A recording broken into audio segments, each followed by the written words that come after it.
En 1928, un groupe d'étudiants du lycée du New Jersey visite un musée. Alors qu'ils sont guidés à travers divers monuments historiques et artefacts, Béa, une élève curieuse, s'éloigne et s'introduit dans une zone interdite, ignorant le panneau interdit d'entrée. Là, elle découvre 2 anneaux dans une vitrine transparente. Juste avant qu'un agent de sécurité ne l'escorte dehors, elle prend discrètement l'un des anneaux.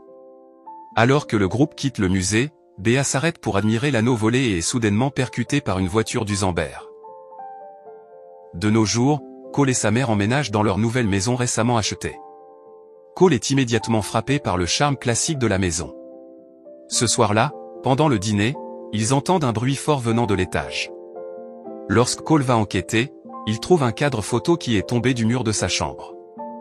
En le ramassant et en le raccrochant, nous apercevons Béa, désormais un fantôme, qui reste invisible pour lui.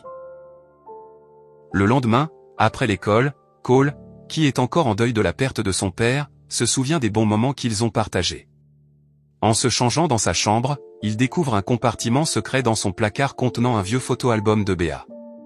Curieux mais ignorant de son identité, il tente de feuilleter l'album, mais celui-ci se ferme mystérieusement tout seul, quelque chose qu'il ne voit pas, mais qui est perceptible pour les spectateurs comme étant l'œuvre de Béa. En continuant à l'examiner, l'anneau volé par Béa tombe, mais il ne le remarque que le matin suivant. En se préparant à partir pour l'école, il ramasse l'anneau et le porte, seulement pour voir soudainement le fantôme de Béa.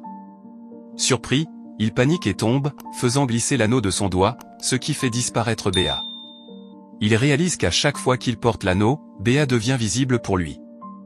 Avant de partir pour l'école, Cole parle au fantôme de Béa, qui lui explique comment elle est devenue piégée dans la maison, qui était sa maison avant sa mort. Elle révèle qu'elle ne peut pas quitter les lieux, peu importe combien elle essaie, et qu'elle peut toucher des objets, mais pas les êtres vivants. Cole, pensant qu'il doit être en train d'halluciner, laisse l'anneau à la maison et dit à Béa qu'elle sera probablement partie lorsqu'il reviendra.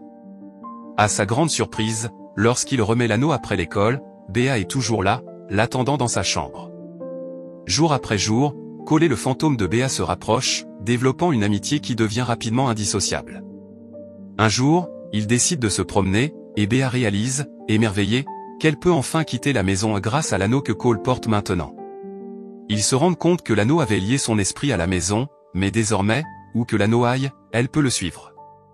En explorant le monde, Béa est stupéfaite de voir à quel point tout a changé depuis son époque, il y a presque un siècle. Ce soir-là, de retour à la maison, ils partagent un moment intime, une proximité qui les amène presque à s'embrasser.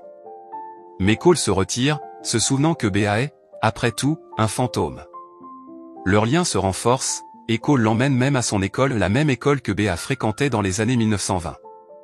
Béa devient une présence réconfortante dans la vie de Cole, l'aidant à faire face à la mort de son père et l'encourageant à rejouer de la musique, notamment sa guitare, qu'il avait abandonnée après le décès de son père. Cependant, les choses prennent un tournant inattendu lorsque Lydia, une camarade de classe de Cole et passionnée de phénomènes surnaturels, remarque son comportement étrange et devient curieuse au sujet de l'anneau particulier qu'il porte. Elle découvre un indice fascinant à travers une vieille vidéo sur l'anneau appelé l'anneau des amants, une paire d'anneaux maudits qui, s'ils sont séparés, condamnent leur propriétaire à un sort pire que la mort. La malédiction avertit que toute personne qui sépare les anneaux mourra soudainement et, comme Béa, sera condamnée à errer sur Terre en tant qu'esprit tourmenté. La nuit d'Halloween à New York, Cole emmène Béa à une somptueuse fête sur le thème de Gatsby, réalisant son souhait de revivre le glamour de son époque.